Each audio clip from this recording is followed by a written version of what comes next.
জয় মা চামুণ্ডা। 14 নৱেম্বৰ 2024 বৃহস্পতিবাৰৰ বিষয়ে আমি ৰাশিফল লৈ আনিছোঁ।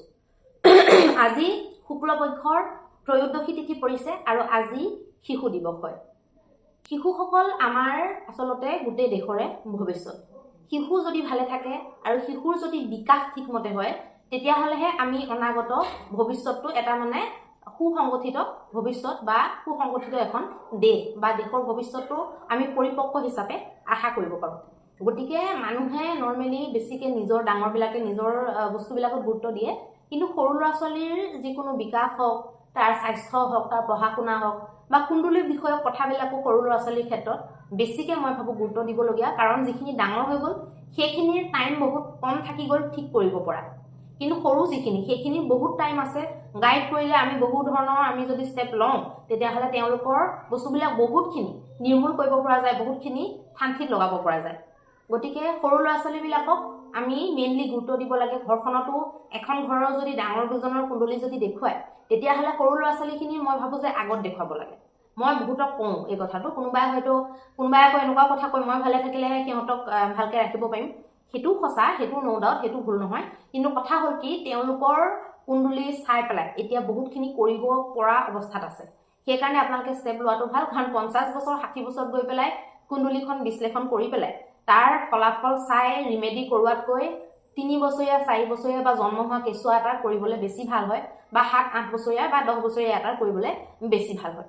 গতিকে আৰু এটা কথা মই ইয়াত ইনক্লুড কৰিবলৈ বিচাৰোঁ যে শিশুৰ বিকাশ বা শিশুৰ যদি ভৱিষ্যতৰ আমি কথা কওঁ তেতিয়াহ'লে নাৰী মানে মহিলাৰ কথা কৈছোঁ। শিশুৰ মাকবিলাক বহুত বেছি সবল সুস্থ হ'ব লাগিব।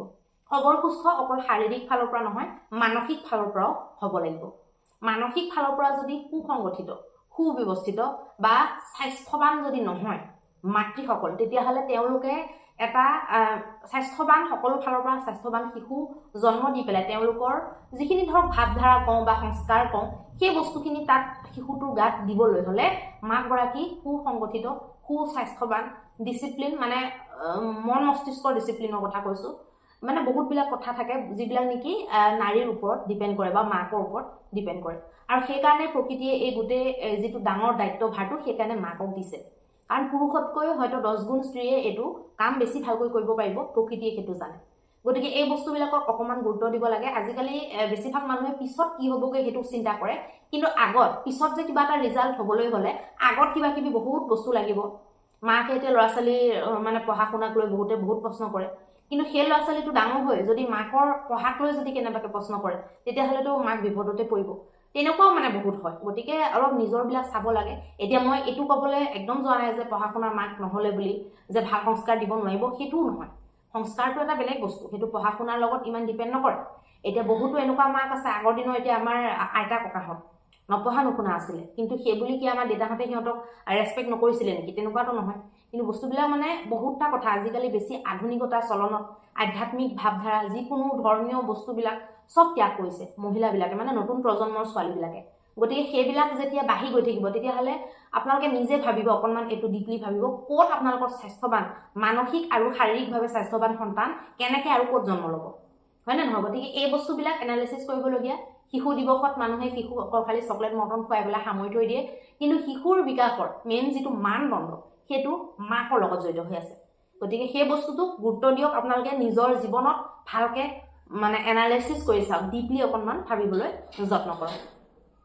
আজি আপোনাৰ নক্ষত্ৰ থাকিব অশ্বিনী নক্ষত্ৰ, আৰু কৰণ থাকিব তৈতিল কৰণ আৰু ক্ৰমে গড় কৰণ। আৰু আজি যোগ থাকিব সিদ্ধি যোগ আৰু ব্যতিপাত যোগ। আৰু আজিৰ দিনটোত যিসকল শিশু জন্মগ্ৰহণ কৰিব তেওঁলোকৰ থাকিব মেষ ৰাশি।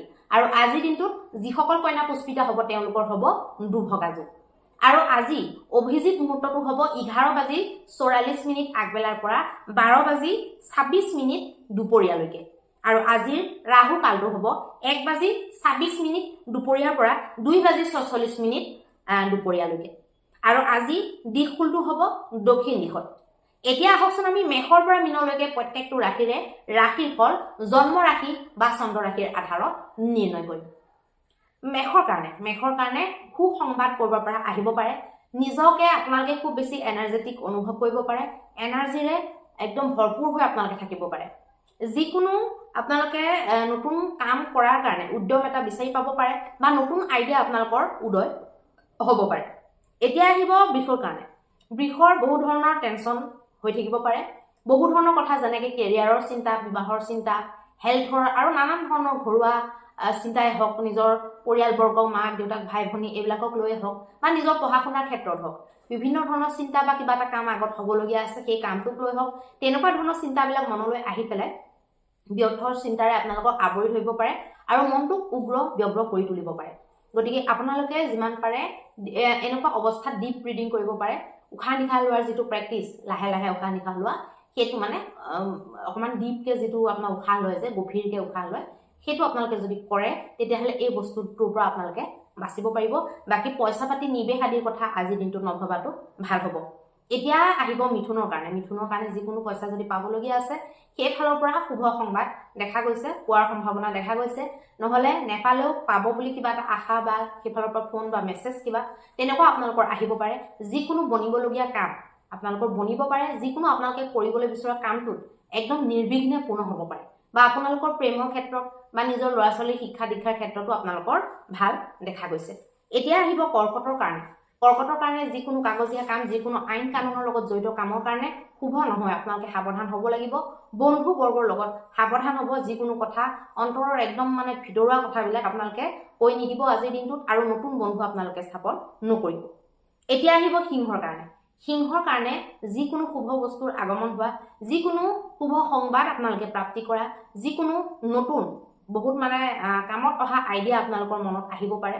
বন্ধু বৰ্গৰ লগত বা নিজৰ পৰিয়ালবৰ্গৰ লগতে ক'ৰবাত দূৰ যাত্ৰালৈ যোৱা আপোনালোকৰ প্লেনিং বনিব পাৰে বা আপোনালোকে ঘপককৈ ক'ৰবালৈ যাম বুলি ওলাই ল'ব পাৰে বা মানে একেবাৰে ঘপককৈ ধৰক প্লেনিংটো হৈ গ'ল, হৈ পেলাই আপোনালোকে মানে যাবলৈ ৰেডি হ'ল বা বিশেষ কিবা পূজা পাঠ, ধৰ্মীয় কিবা তীৰ্থ ভ্ৰমণ কৰা বা ওচৰতে ক'ৰবাত মন্দিৰ ধৰক আছিলে বহুত দিন যোৱা নাই, দৰ্শন কৰা, দান দক্ষিণা দিয়া, হোম যজ্ঞ কৰা, পূজা পাঠ কৰা, ব্ৰাহ্মণ আদিক ভোজন কৰোৱা, এনেকুৱা ধৰণৰ যিবিলাক শুভ কৰ্ম সেইবিলাক আপোনালোকৰ দ্বাৰা সম্পন্ন হ'ব পাৰে। লগতে আপোনালোকে যিকোনো বস্তু কিনাৰ কথাও ভাবিব পাৰে। এতিয়া আহিব কন্যাৰ বিষয়ে। কন্যাৰ বিষয়ে সাৱধানতা, বাহন আদি চলাওঁতে, ৰাতি বাহন চলাওঁতে বিশেষ আপোনালোকে সাৱধান হ'ব লাগিব। নিজৰ হেল্থৰ ক্ষেত্ৰত আপোনালোকে সাৱধান হ'ব লাগিব। যিকোনো ভাইৰেল ফিভাৰৰ পৰা আপোনালোকে বাচি থাকিবলৈ যত্ন কৰিব আৰু অলপমান চিমটম দেখিলে তাৰ আপোনালোকে ঘৰুৱা যিবিলাক গৰম পানী ইউজ কৰা, ধৰক আদা তুলসী খোৱা, এনেকুৱা ধৰণৰ হালধি, কেঁচা হালধি খোৱা, এনেকুৱা ধৰণৰ আপোনালোকে কামবিলাক কৰিব পাৰে। লগতে আপোনালোকে নতুন যদি কোনোবা ধৰক মানুহে বন্ধুত্ব কৰিবলৈ আপোনালোকৰ ফালে হাত আগবঢ়াইছে, আপোনালোকে একদম নকৰিব আৰু কোনো ধৰণৰ সন্ধি বিষয়ক কথাবিলাক ডিছকাছ নকৰাটো আপোনালোকৰ কাৰণে ভাল হ'ব। এতিয়া আহিব তুলাৰ কাৰণে। তুলাৰ কাৰণে যিকোনো এনেকুৱা কামবিলাক যিবিলাক নেকি গ্ৰুপত আছে বা এজনতকৈ বেছি দুজনৰ ভিতৰত বা তিনিজনৰ ভিতৰত আছে বা ডাঙৰ গ্ৰুপৰ মাজত আছে বা আপোনালোকে নিজৰ ডেইলি ৰুটিনত কিবা এড কৰিব বিচাৰিছে বা আপোনালোকে কিবা এটা গণ্ডগোল হৈ আছে সেইটো ঠিক কৰিবলৈ বিচাৰিছে বা ডেইলি ইনকাম চ'ৰ্চৰ ক্ষেত্ৰত আপোনালোকে কিবা এটা সাল সলনি বা তাৰ বিষয়ে কিবা এটা আপোনালোকে ষ্টেপ ল'ম বুলি ভাবিছে, নতুন এটা মহত্বপূৰ্ণ ডিচিশ্যন আপোনালোকে ল'ম বুলি ভাবিছে, তেনেকুৱা কামবিলাকৰ কাৰণে আৰু বৈবাহিক মতভেদ আপোনালোকৰ ঠিক কৰাৰ কাৰণে শুভ দেখা গৈছে। এতিয়া আহিব বৃশ্চিকৰ কাৰণে। বৃশ্চিকৰ কাৰণে যিকোনো ডাঙৰ বস্তু কিনা মেলা কৰা, যিকোনো ডাঙৰ পদক্ষেপ হাতত লোৱা, যিকোনো ডাঙৰ ডিচিশ্যন লোৱা, এনেকুৱা কামবিলাকৰ পৰা অকণমান আঁতৰি থাকিব। পঢ়া শুনাত বিদ্যাৰ্থীৰ মন নালাগিব পাৰে আৰু বৈবাহিক সম্পৰ্কৰ ক্ষেত্ৰত দিনটো শুভ বুলি ক'ব নোৱাৰি। এতিয়া আহিব ধনুৰ কাৰণে। ধনুৰ কাৰণে যিকোনো শুভ সংবাদ আপোনালোকৰো প্ৰাপ্তি হ'ব পাৰে। ল'ৰা ছোৱালীৰ বা ল'ৰা ছোৱালীৰ পঢ়া শুনাৰ ক্ষেত্ৰত আপোনালোকৰ যিকোনো কামত আপোনালোকে ব্যস্ত হ'ব পাৰে বা ল'ৰা ছোৱালীৰ লগত জড়িত যিকোনো কামত আপোনালোকে ব্যস্ত হ'ব পাৰে। যিকোনো আমোদ প্ৰমোদত আপোনালোকে ব্যস্ত হ'ব পাৰে। এণ্টাৰটেইনমেণ্টৰ কাৰণে আপোনালোকে সপৰিয়ালে কিবা প্লেনিং বনাব পাৰে। লগতে বুদ্ধিবৃত্তিৰ লগত জড়িত কামবিলাকৰ কাৰণে শুভ দেখা গৈছে। এতিয়া আহিব মকৰৰ কাৰণে। মকৰৰ কাৰণে যিকোনো কথা আপোনালোকে আলোচনা কৰোঁতে অকণমান গোপনীয়তা মেইনটেইন কৰিব। নিজৰ আইডিয়াটো বা নিজে আপুনি মনত ভবা কথাটো গোটেইখিনি আপোনালোকে উদঙাই নিদিব। ঘৰৰ মানুহকো আপোনালোকে নক'ব যেতিয়ালৈকে বস্তুটো এপ্লাই হৈ নাযায়। গতিকে এইবিলাক বস্তু আপোনালোকে মন কৰিবলগীয়া, হেল্থৰ ক্ষেত্ৰত অকণমান মন কৰিবলগীয়া আৰু লগতে ঘৰৰ মানুহ হওক বা বাহিৰা মানুহ হওক কোনো ধৰণৰ যাতে বিবাদ নহয় তাক আপোনালোকে দৃষ্টি ৰাখি পেলাই আপোনালোকে নিজৰ বাণী সংযম ৰাখিব লাগিব।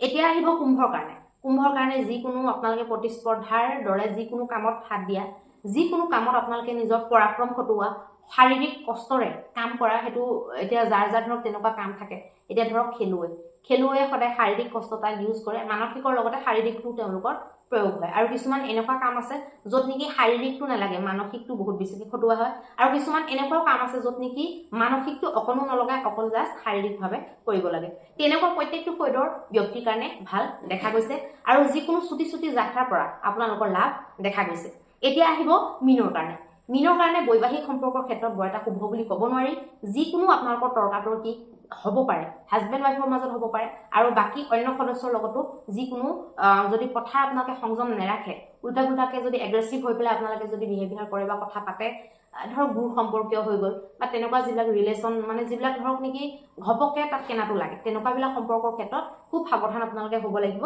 লগতে আপোনালোকে পইচা পাতি নিৱেশ নকৰিব আৰু পৰাপক্ষত পইচা পাতি আজিৰ দিনটোত আপোনালোকে ধাৰ কাকো নিদিব কাৰণ আজি যদি আপোনালোকে পইচা ধাৰত দিয়ে তেতিয়াহ'লে আপোনালোকৰ পইচা ঘূৰি নহাৰ সম্ভাৱনা দেখা গৈছে এতিয়া আহকচোন আমি মহা উপায়টোৰ বিষয়ে আলোচনা কৰিম মহা উপায়ত আজি আপোনালোকে এনেকুৱা কি কৰিব যিটোৱে নেকি আপোনালোকৰ গোটেই দিনটো মংগলময়কৈ লৈ যাব আজি আপোনালোকে যিকোনো বিষ্ণু মন্দিৰত বা যিকোনো কৃষ্ণ মন্দিৰত আপোনালোকে 11টা তুলসী পাত নহলে 21টা তুলসী পাত আপোনালোকে অৰ্পণ কৰিব পাৰে আৰু লগতে আপোনালোকে হালধীয়া ৰঙৰ যিকোনো মিষ্টান্ন বা আপোনালোকে তেনেকুৱা গোল্ডেন টাইপ কালাৰৰ কিবা নিজে বনায়ো আপোনালোকে দিব পাৰে নিজে ঘৰত বনায়ো দিব পাৰে আৰু দোকানৰ পৰা ফ্ৰেছ আপোনালোকে কিনি পেলায়ো অৰ্পণ কৰিব পাৰে লগতে পিয়ৰ আপোনালোকে এগজি ঘিউৰ চাকি জ্বলাব আৰু লগতে ধূপ আপোনালোকে দিব আৰু একযোৰা আপোনালোকে তামোল পাণ অৰ্পণ কৰিব এই কামটো যদি আপোনালোকে যদি বৰ কিবা গুৰু বিষয়ক যদি প্ৰব্লেম হৈ আছিলে ধৰক গুৰু গ্ৰহৰ লগত জড়িত যদি কিবা প্ৰব্লেম আপোনালোকৰ হৈ আছে তেতিয়াহ'লে এই কামটো যদি আপোনালোকে অহা যদি 11 দিন বা 21 দিন বা 11 সপ্তাহ